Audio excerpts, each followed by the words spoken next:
Sometime when you're on the hunt for a special weekend travel adventure, it's easy to overlook the obvious.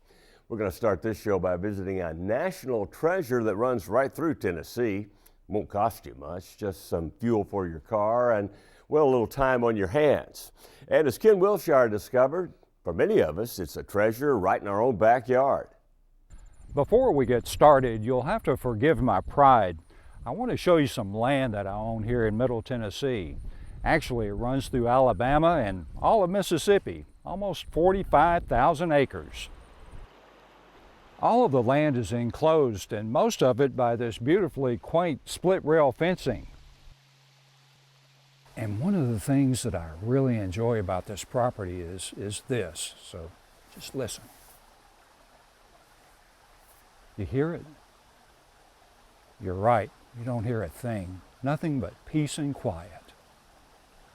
Well, to be truthful about it, this land doesn't only belong to me, it belongs to you and everybody in this country. It's the Natchez Trace Parkway, and it's a national park, and it runs all the way from Natchez, Mississippi to Nashville, Tennessee.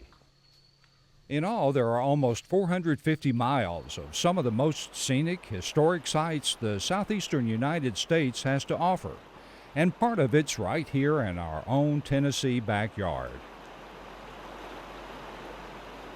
It contains some 2,200 species of plants, and you can only imagine the incredible number of birds and animals that find refuge here.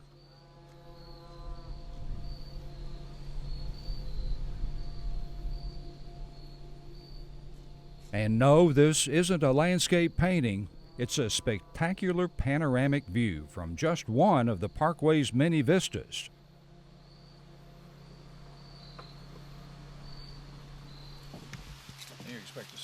Daniel Kimes is a park ranger here. He clearly understands what the trace means to us all. In Tennessee, we have a lot of sites similar to this one where people can enjoy the natural aspects as well as the historical and cultural landmarks. This being the old Trace Drive on the south end, people can drive through here and see what the old Trace would have been like to travel in the 17 and 1800s.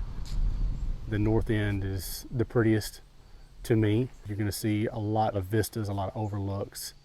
There are several long walks along some improved trails like Jackson Falls.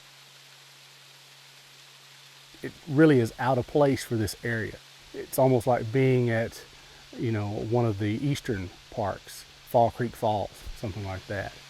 The falls isn't as big, but the terrain is similar to that.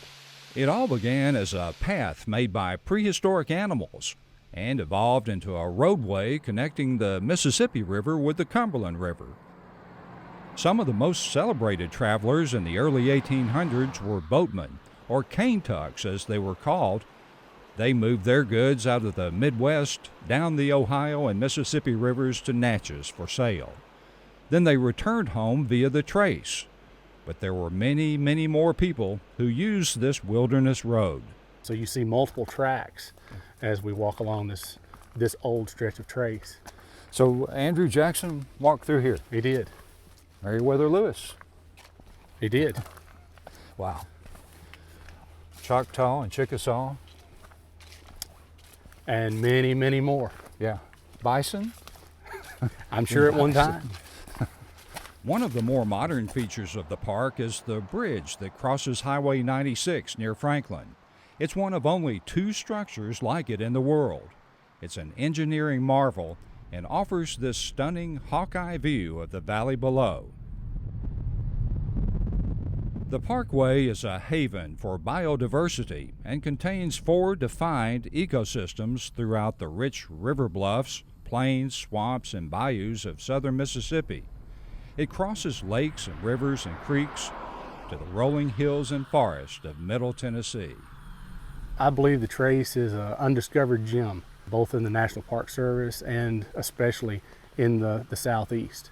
I don't believe people realize it's here. I don't believe they realize the significance of the Natchez Trace. It's something to experience, something to take your time, stop and see the sights. If you just drive through, you're missing out. And if you want to receive a so-called honorary degree from this School of Curvy Roads, you'll find an overwhelming curriculum. There's local, state, national, and world history, science and sociology. It's a lab for continuing research, and even a place for solving a 200-year-old mystery that might involve a cold case investigation. Meriwether Lewis was traveling back to Washington on his way back from the Upper Louisiana Territory, the newly appointed governor, when he stayed at Grinders Inn right there at the Meriwether Lewis site and met his demise. It's mysterious. No one knows exactly what happened. You don't realize the national importance of a person like that. And when you look into the history and you see who he was passing through here on his way back to Washington to report to the President of the United States. That's pretty significant. Meriwether Lewis died there at the Grinders Inn. And one of the incredible features of the entire Natchez Trace Parkway experience is that it won't cost you a dime. There are no fees, no reservations. All that's required is to simply observe the park rules and regulations and respect the ownership all of us have in one of the nation's most beautiful places.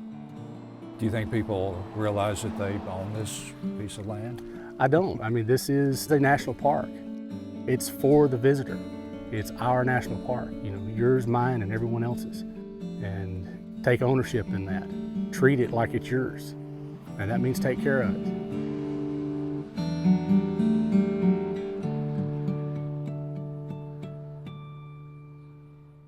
Just so there's no confusion, the Parkway has nothing to do with Natchez Trace State Park, although the park's a nice place to visit as well.